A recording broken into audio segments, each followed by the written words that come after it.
Good afternoon and welcome back to Tamebay Live. We've got a great session coming up with Martin from Hurricane. But first of all, I just wanted to remind you, please, if you've got any questions during this session, you'll see a little red box just beneath the presenting screen, and you can submit any questions there and they will come straight through to ourselves, and I'll make sure Martin answers as many of them as possible during the session. If you want to find out more about Hurricane, or indeed any of our presenting partners this week, please make use of the Tamebay Live networking areas. You'll find places where you can sit down and have a coffee at one of the coffee tables, and you can video conference with friends and colleagues. But also, if you go to the presenting partners showcases, they've got some content you can download, some videos you can watch, but also many of them have got staff on hand today so that you can go and talk to them live. And also, if they're not there, you can leave a message for them, you can add a comment, you can click the guest book, and they'll get back in touch with you later. So in this session, we're going to be looking at how to achieve best-in-class cross-border e-commerce in 2021. And there's been a lot of changes this year. We're all going to be familiar only too well with Brexit, but that's not the only show in town. There's loads of other things going on. Requirements for electronic advanced data notifications, things that you're going to hear about, like the US Stop Act. Now, Martin is a real expert in this stuff. Used to be a rugby player, but now CEO and chairman of Hurricane Commerce. He was one of the 6 founders of the business in 2016, which is enabling cross-border e-commerce and enabling business to get growth and compliance through their technology. And this includes things like data enhancement, duty and tax calculations, denied party screening, and prohibited and restricted goods screening, to make sure that not only do your products get through customs, but you know in advance if you can't get a product into a particular country. There's nothing worse than getting it stuck at customs and then having it come back. So without further ado, I'd like to introduce Martin Noble.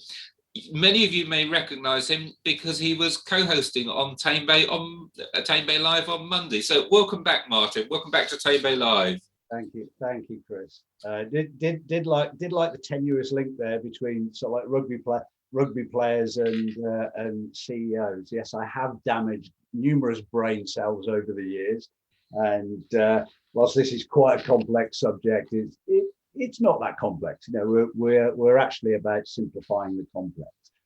So this masterclass is actually about how do we drive best-in-class cross-border e-commerce. And I think the first thing to highlight there to the audience and yourself, Chris, as you know, cross-border e-commerce globally is valued at $1.2 trillion US. And it's an immense opportunity to take your product, to take your brand into overseas territories. That 1.2 trillion US dollars represents about 22-23% of overall e-commerce, but it's the segment that's growing the fastest. And pre-COVID, it was around about 29% compound annual growth rate. Post-COVID, there's been some lanes that are increasing at 60% year on year. And I think, you know, most people in the audience, we all recognize that since the February, March of last year, we've probably gone through 10 years of change in against many different planes, how we operate businesses, how we manage businesses, our management style and leadership style in business. And also how consumer behavior has changed. Now, whilst that is a huge opportunity for anyone running a business, looking at that market overseas, it is very complex. And there are increasing regulations, fiscal changes, compliance areas that if a business wants to do that, whilst you've got this huge opportunity on one side, you've really got to get yourself prepared on the other side to now navigate through those changes. And the real vehicle to do that is actually around data. We operate in global e-commerce now, where it's high speed of transactions. It's all about how that looks, how that feels to the customer and the consumer, and it's absolutely about scale, operating at high volume, operating cross-border, operating in multi-currency, operating in local colloquialisms, and operating in multilingual terms as well. So that's all about your algorithms, your data, your speed, your volume, and your accuracy. So Which I think this is really interesting, Martin, because we've been talking about data quite a lot this week. Yeah. Things like the data you need to be able to list on multiple marketplaces, the PIM, the product information management data that you need, yeah. along with things like GS1 barcodes or EANs, UPCs. Yeah. But what you're talking about here is a different type of data, because the data we've talked about mainly this week has been the data to make sure that the product's displayed to the consumer. Mm-hmm. But now we're talking about data for tax compliance and customs clearance. So it's additional data you need to add on to that PIM I think to make sure that you can get your product shipped. Absolutely. My core soundbite over the next 40 odd minutes, Chris, will be absolutely your anchor point is to get your data right at a product and item level. Now, why do I say that? Because if you want to compete cross-border, there's many complexities in that, many friction points, and I'll talk about those in detail absolutely later on. But in that sense, you're moving from one country to another country, and you're transcending an international border. And those international borders are governed differently. They have different rules. They have different fiscal rules. And your product needs to be prepared, and the data on that product needs to be prepared to transcend that international border in a smooth and an efficient way, not only from yourself, but through your partners in your supply chain. So overall, that it can impact your customer experience. It will impact your costs. It will impact your margins. It will impact your revenue, and it will impact your compliance around protecting your brand or your company. So I think a little bit, if I may, Chris, just a little bit of an advert for Hurricane. We're a relatively young company. We're established in 2016.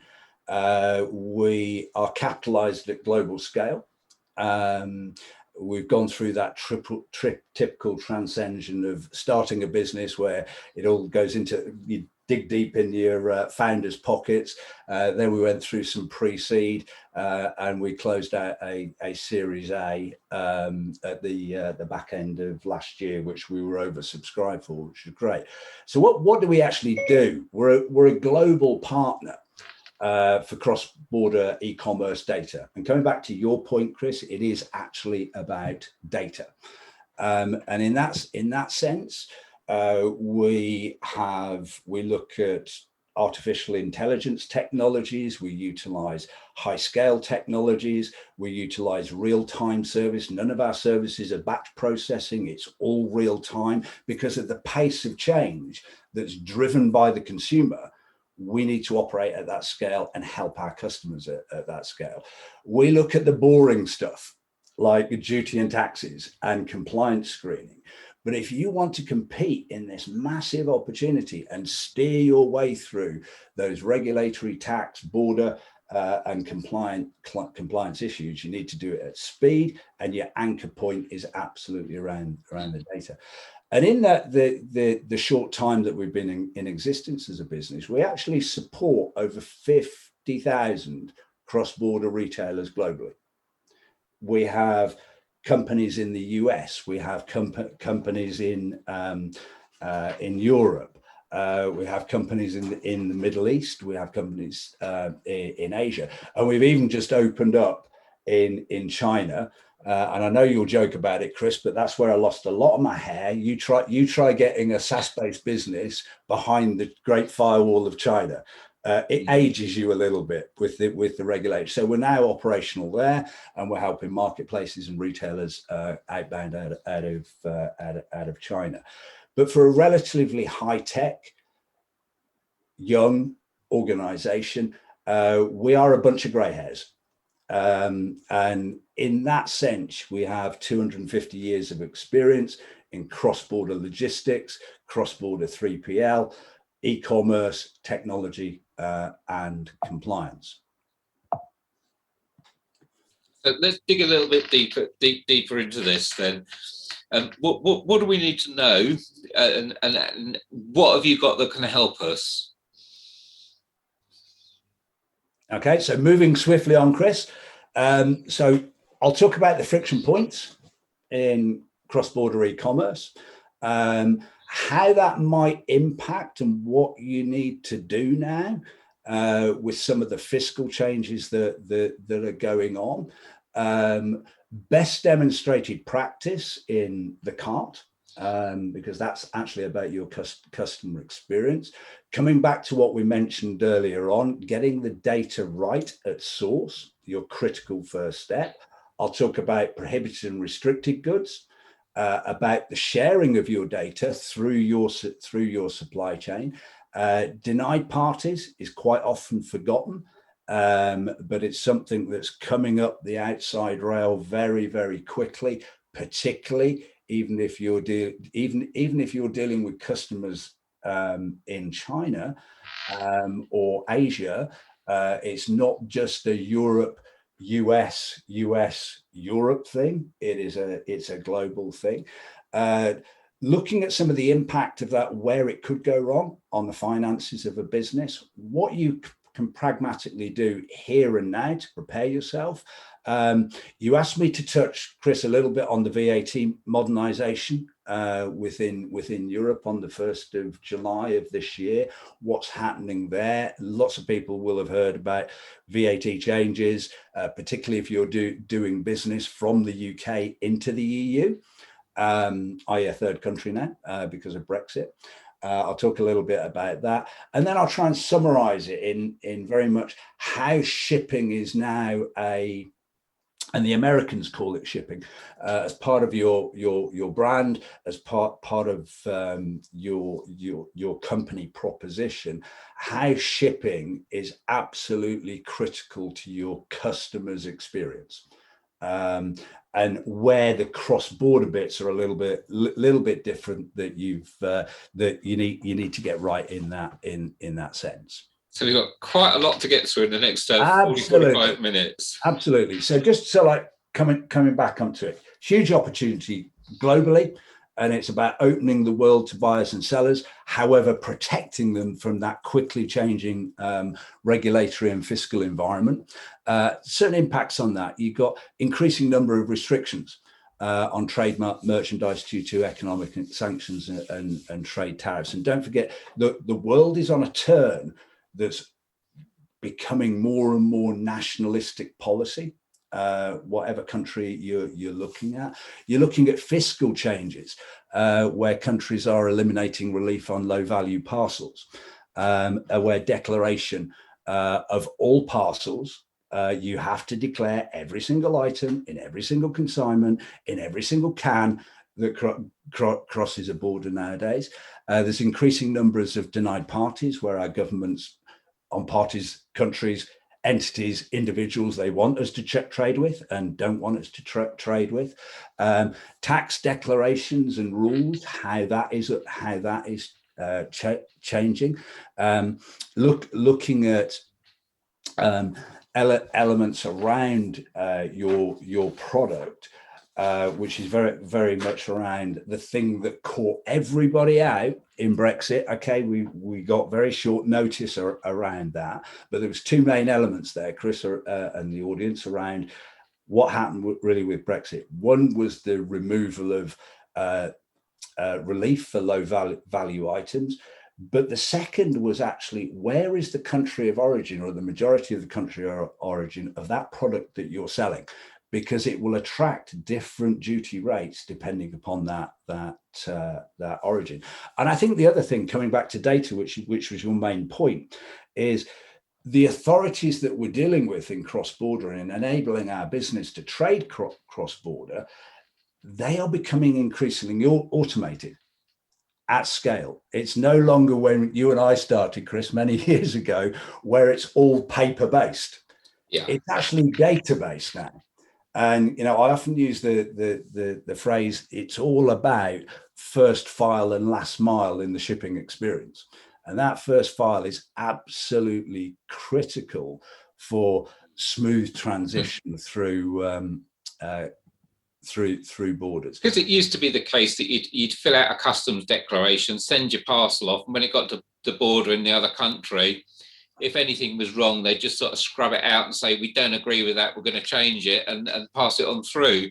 Yeah. But now you don't even get to ship the parcel unless you've got everything 100% before it leaves. Absolutely. You'd stick a little envelope on the side of your shipment, and the relative customs inspector anywhere in the world would sort of, your carrier would open it up, or your freight forwarder or your clearance agent would open it all up, and it'd all be there in sort of like quadruplet forms, and the customs authority would stamp it through.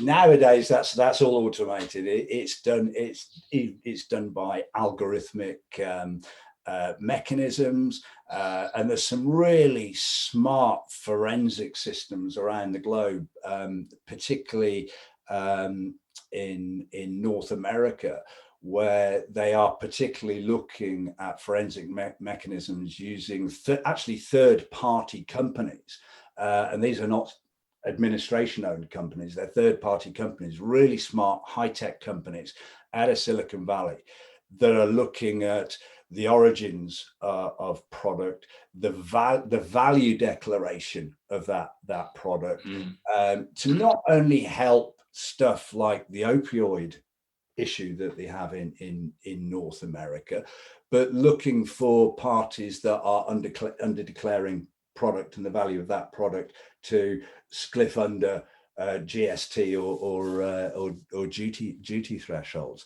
So I think it's a very interesting world, and if we want to compete, we have to get that piece right. And if we get that piece right, there's a huge opportunity.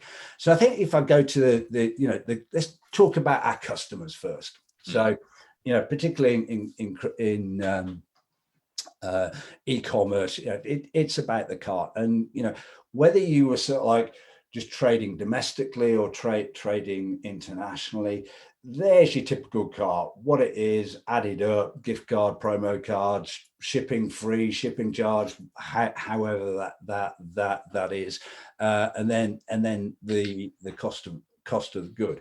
However, in cross-border, the best demonstrated practice that we often see all around the globe is actually where the duties and the taxes are either shown in a browsing context or in the checkout context. And what we often see behind all of that is that when you're being completely transparent about the duties and taxes that your customer who are buying your goods, and they're very aware of that, your returns go down by pretty much around 24-25% cross-border. You're reducing the card shock, as I think you've described it in history, Chris, where we buy something from a third country, it comes in, we thought we bought that leather jacket, I don't know, for $200, and then all of a sudden a carrier or a postal authority is there trying to get like 60 quid duties and taxes out of it before they'll release the goods. Now, I didn't know I was going to pay that. I should know that because it was demonstrated by the party I was buying off. It should have been demonstrated in their cart. So we see a lot of best demonstrated practice around those parties that are showing those duty and taxes in their cart, because it does drive the customer experience. There's no shock there. They understand that. I'd like to make an important point here as well, that for those watching that sell on Amazon, Amazon want the price the customer pays to be the end price they pay. You're not allowed to ship to an Amazon customer and then end up with a bill for duty on the doorstep. So you've either got to include it in the price that they're paying, but you've at least got to be aware of it and ship duty paid. And this is crucial, that you've got to know at that checkout for yourself, if not for your customer, what those duties are going to be if you're selling on Amazon, because you get one complaint from an Amazon customer saying, I paid 100 euros for this, but then I got charged 50 euros when it arrived. Amazon are not going to look too kindly on your account after that. No, absolutely. And I think, we have certain early adopters from about 4 or 5 years ago, Chris, where small businesses, some micro businesses, where they've taken duty and taxes, put them in cart, and they've actually seen up to 20% increase in their revenues, a reduction of 18% in their abandoned cart rate, because they're demonstrating and showing the purchaser what their fully landed cost is going to be. Sorry, bit horrible terminology that. So what is the full cost that I'm going to pay buying from your site? And it's expensive getting a new customer, and you can pretty much guarantee if someone cops extra charges, they are not going to be a repeat buyer. No, absolutely. Before I set this business up, I did quite a lot of purchasing cross-border. And in that sense, there's certain stores I did not go back again, because the cost of the good, or what I ended up paying, was up to 30% more than what they displayed. And I fed back to them. And I think there's another point as well. It's not just the duties. We've got this, and I'll talk about VAT reforms if you're trading with the EU, this import one-stop shop, IOS. You're responsible for collecting that and paying it, the VAT, if you're trading into Europe as of the 1st of July. And in that sense, the guidance notes from the EU are very much, you should be displaying that VAT in your checkout, allowing the consumer and protecting the consumer from any of that. But the thing is all of that is really driven by your product data.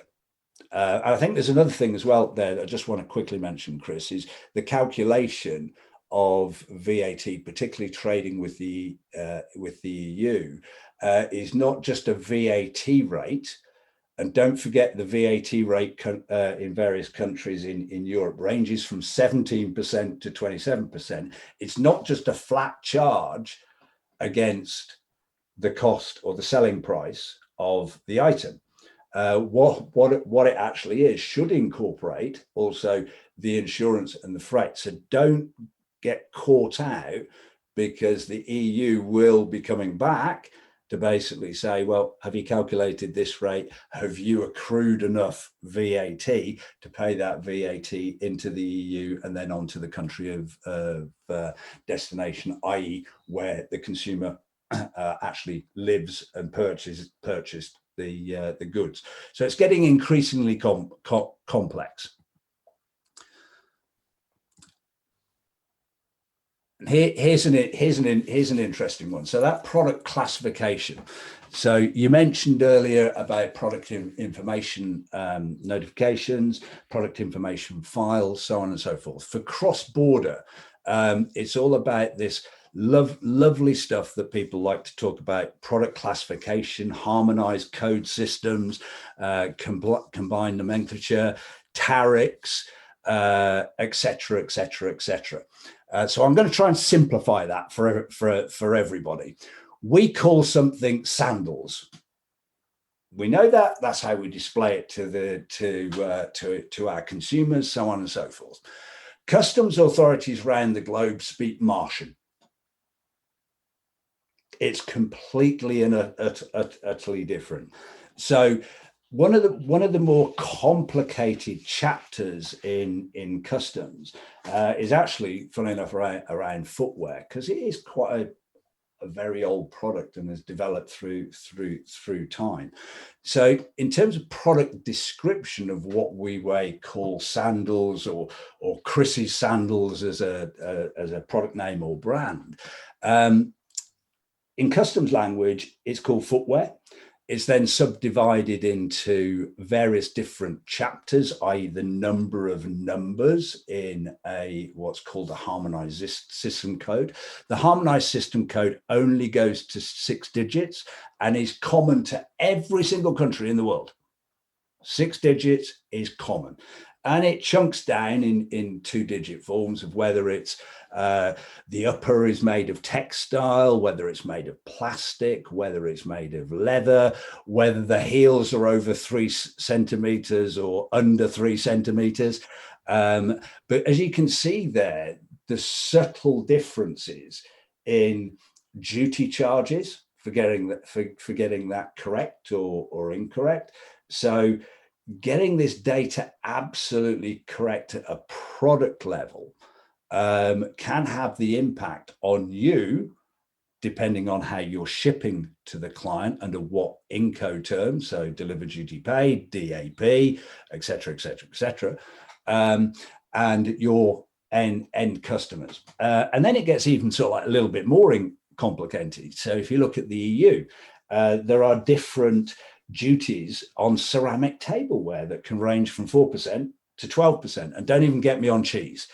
I could spend 20 hours sort of like discussing that. So the overall thing is very much, classification is a complicated art. It requires expertise. There's many subtleties to cover. Just look at that example in the footwear categories. But the accuracy of that code drives restriction and regulation, so some compliance. It drives the smoothness via your partner carrier, postal authority, 3PL, freight forwarder. It drives the smooth efficiency of customs clearance. It drives your compliance elements. And there are different rules for different countries. Now, good example. I was dealing with, funny enough, on a party that attended the session on Monday, Chris. And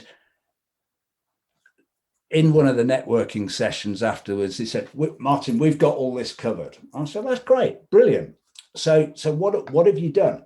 And they had 50,000 SKUs.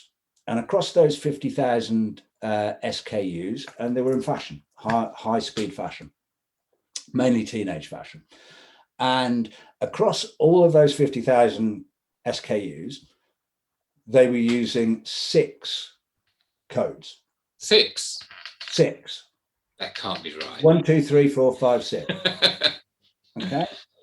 And they said, well, HS6 is fine. And I said, no, it's not, because HS6 is applicable to every country in the world. However, after the 6th digit, every single country in the world has different digits after that. So an 8-digit code for a shipment moving from the UK into Singapore is different from the code moving from Singapore into the UK, because after the 6th digit, the UK chapters are different from Singapore chapters. So that's another thing that people have got to bear in mind. I think I've mentioned this before, country of origin. What proportion of your product in the assembly process, in the packaging process, what percentage comes from what country, and how does that go? And that can drive different elements. So data, coming back to what I was saying, first file, last mile, nothing moves without the data nowadays. So get it right at source, and it reduces your problems as you go down the line. Just quickly want to discuss some of prohibited and restricted items when you're trading. So this is a compliance entity. So this sort of like makes sure international trade is legal, and various national economies, they want to protect certain industries and they want to open up certain industries. It's needed for fast customs clearance, avoiding delays, avoiding fines, so on and so forth. But it's also linked to some of the fiscal thing. Now, the interesting thing, and I will go through Import One Stop Shop in more detail a little bit later, but to register for the Import One Stop Shop on the 1st of July, when you're trading with the EU, it is only allowed for non-prohibited or non-restricted items. So what could that potentially mean? Well, here's an example that we had to deal with one of our customers. They were manufacturing leather belts in the US, but the origin of that leather came from Brazil, and 40% of their market was Australasia. In the main, actually New Zealand. Then they did a big marketing campaign in Australia and found that their belts were getting stopped, returned, various legal letters from the equivalent of Customs and Border Patrol in Australia. It's a restricted entity because Australia tried to protect their leather industry. So these are all the types of things you've really got to think about when trading internationally. Where can it go wrong? Fines, held in customs, get it destroyed. And again, coming back to that core anchor point is about your complete and accurate data of your product, knowing where the origin of that product comes from, how did it get to you. And there's no such thing like real-time screening, because these things are moving literally. I've been in this industry 35 years now, and in many different facets, from express logistics to site 3PL to supply to ambient food supply, all the way through to an online e-commerce business. And I've never seen so much change in the last 3 years compared with that last 35. And it is changing at pace. So de facto, you need to move at pace and get your data right. Now, one of the questions I'm often asked when you're moving something cross-border and you're dealing with something cross-border, Chris, it's the carrier's problem. It's DHL, it's Federal Express, it's Royal Mail, whoever. It's not. It's actually about a collaboration, because they are taking your data in absolute international law. The party who is selling is actually the exporter of record. Your carriers are just there to facilitate and help out, and your customer is the importer of record. So thereby you do have this legal obligation all the way through, and it all comes back to that accuracy of data at source. And it drives your codes, your Incoterms drive how the carrier treats that package. It looks at your payment flow. It impacts your consignee on whether they have to pay or whether they don't have to pay, whether they get card shock or whether they don't get card shock. If your data is incorrect, you bet your bottom dollar you're going to get an increase in your clearance fees. You're going to get airside storage fees, which are hugely expensive nowadays because space is at a premium, particularly cross-border because of capacity issues. That global cross-border transport business is growing at 60% year on year. And in that sense, air capacity is at a premium because you've no longer got that capacity from the bellies of the planes of passenger aircraft. So air charters have gone up by 60 odd percent. Talking to a freight forwarder last night, and the rates for one particular lane in price per kilo have gone up by 1,000%, and people are paying it. So their fees will increase. If that isn't right, you're causing a blockage in that distribution chain, and they will be charging for that. And I've mentioned returns, mentioned collecting cash, and certainly on certain items where regulatory changes around data, particularly data going through your carriers, and importation into particularly North America with the Stop Act there. Customs and Border Patrol have actually said, and it's mandated through Senate, that they can store, return, or destroy. And that's inefficient. That's really, really, really inefficient. So we've got a couple of questions coming in, but we've only got about 14 minutes left. So we're going to hold those questions until the end and see if we can get to them.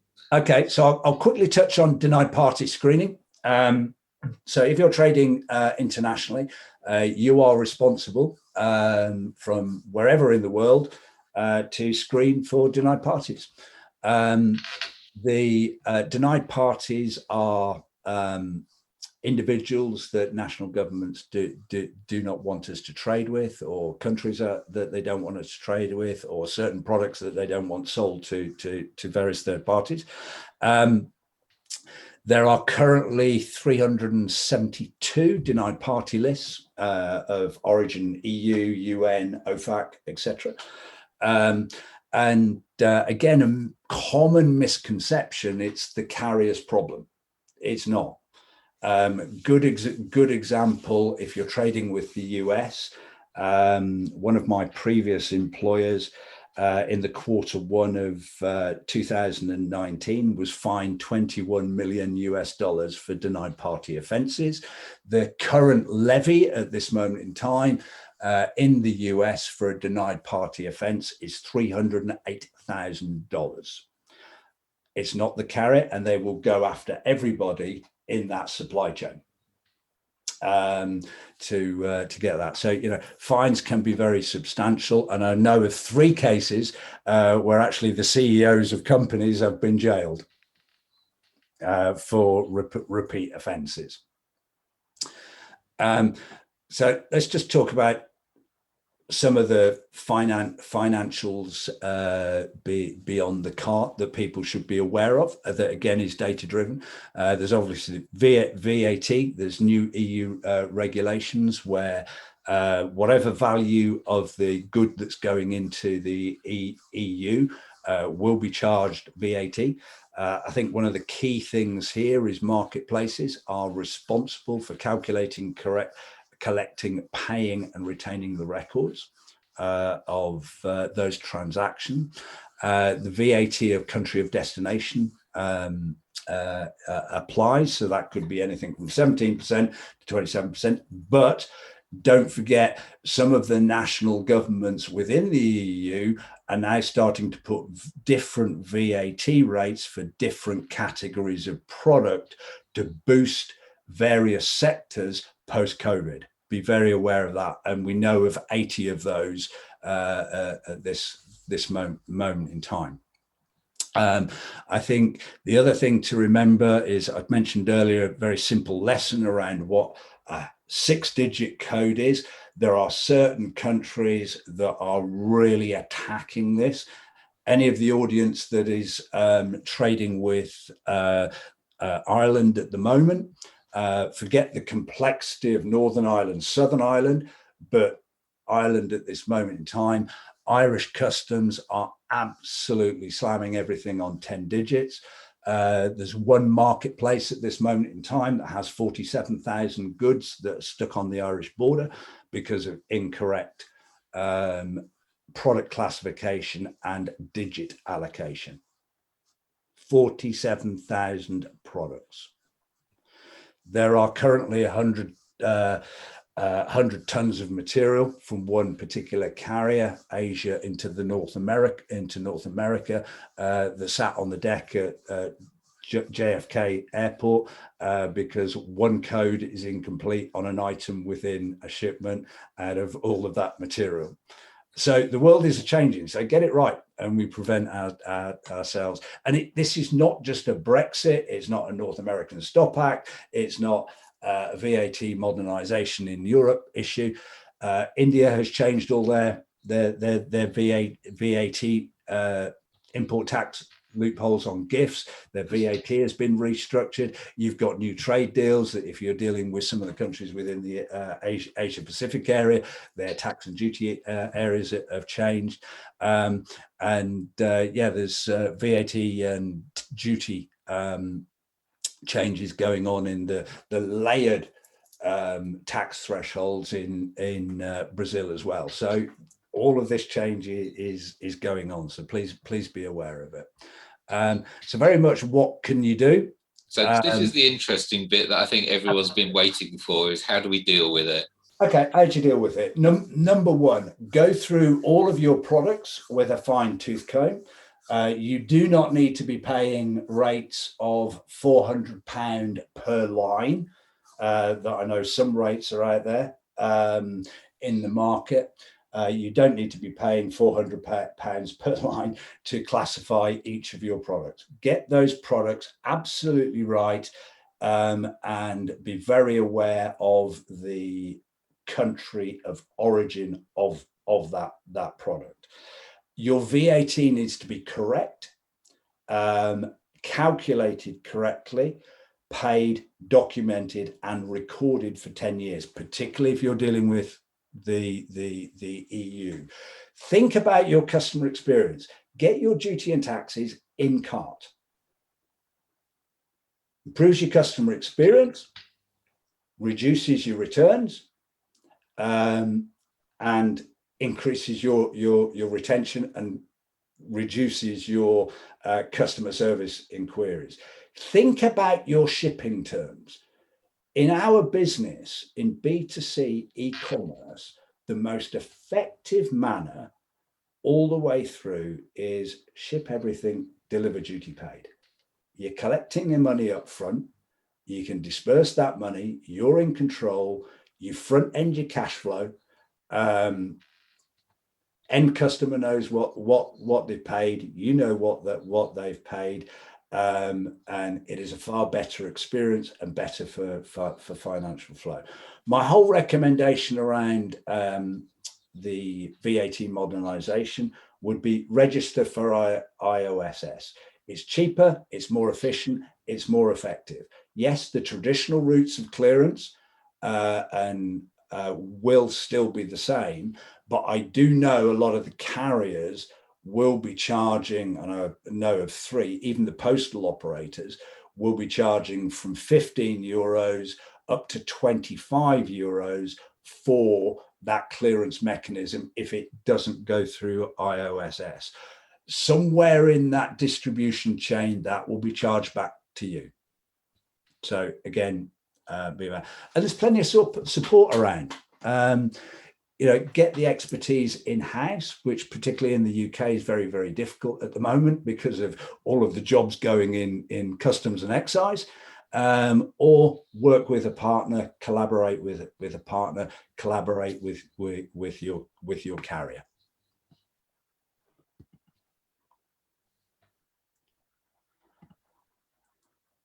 And I've sort of covered a lot of that off anyway, Chris. Shall we get into questions?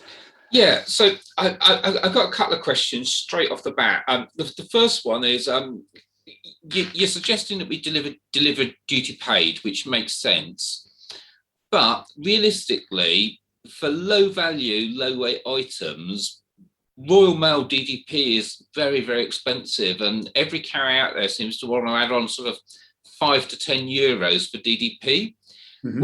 What's the best way of getting stuff like that? Do I need to be fulfilling from Europe, or is there sensible, cost-effective ways of delivering duty paid from the UK? multifaceted question, Chris, and could take me about 40 minutes to reply. But the quick answer, as with everything, and I'm not being a politician, depends. If you have supply chain infrastructure, particularly dealing with the EU, my personal recommendation would be bring it in to the EU in bulk and distribute from there. Now, you can either do that yourself or through 3PL operators. But from a business strategy point of view, that depends how much of your overall revenue split by country is within the EU. Second part to that question, Royal Mail have just launched a DDP product. Carriers have charged for this for a number of years, but what you don't actually see, we all negotiate on the price per kilo or the price per shipment, so on and so forth. Look heavily at your invoices on special charges. That would be my recommendation there, because most of them have been charging it for years. So if you've been exporting under DDP to North America, that's going to be no different to into the EU now, and negotiate it on it. Get value from them. Say, right, okay, you've done that. So what are you doing? What are you doing for that? So I think that's my two quick parts to that answer. But I could go on and on and on and on and on about it. And then another question, which I think is relatively complex, is how do we find an efficient removal supplier for getting stock back from pan-EU FBA from Amazon? Are there clearance houses in France and Germany that are set up to buy this stock? Basically, the backstory is Amazon have reduced the storage capacity they're allowing people to have in their warehouses. So people have suddenly got a load of stock. They can't ship any more in of the products that are selling. They've got stock that's maybe slower selling. And suddenly their storage capacity has been reduced. I mean, my answer would probably be to sell it, liquidate it if possible, put it through Amazon warehouse, just get shot the stock. It's probably cheaper to cut the price and sell it at any price than it is to return it. But are there efficient removal suppliers? I'm not an expert in that. But one of our colleagues that we met on Monday, Helen Parker, from the Supplier Central. Supplier Central. She has got a wealth of experience across that. So, to me, that sort of like fits in sort of a jobber type market. To make that easy, I would say go to the Supplier Central's showcase on Tamebay Live and make contact with Helen there.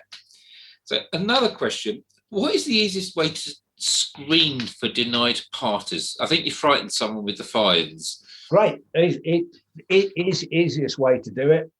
Give me a call after this. The easiest way to do it is to take your consignee file or your customer file, straight, depending on whether you've set up an account or whether it's a guest checkout, and screen name, address, postcode, against 360 odd list. You can do that pretty much in about 2 milliseconds, and you're protecting yourself.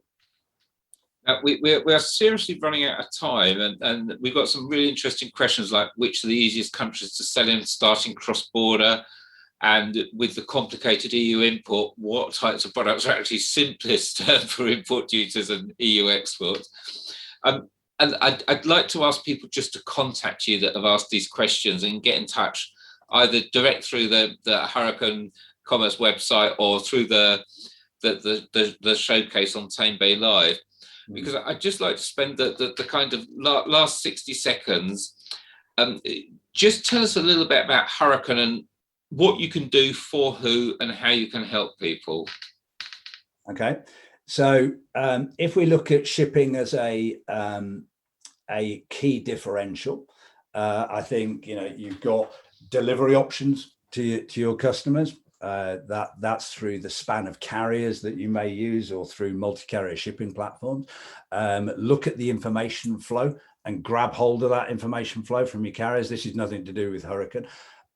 Certainly your payment mechanisms, look at your returns.